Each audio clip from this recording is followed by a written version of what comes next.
They say the flat foot technique stops working at 160 beats per minute.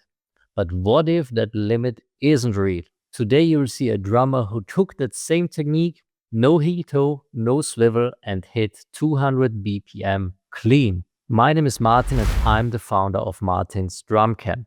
Inside our program, we keep things simple. One technique, one muscle group at a time.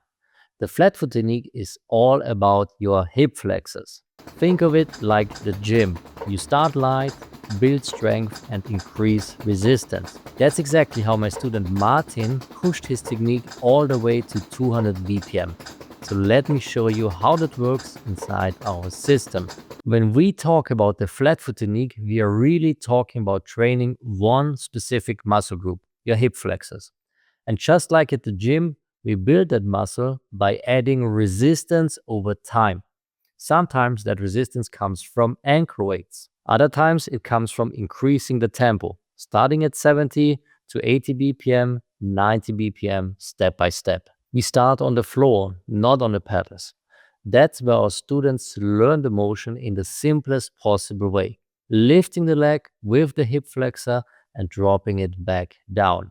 Once that's controlled, we transfer the exact same motion onto the pedals.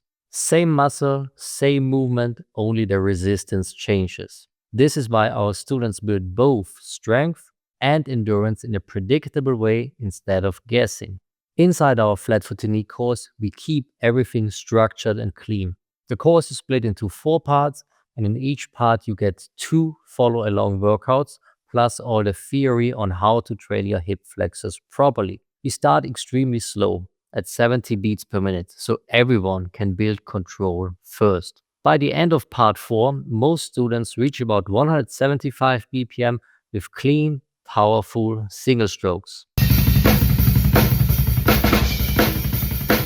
And then there's our drum camp member Marthyn. He took the flat foot technique to 180, then 190,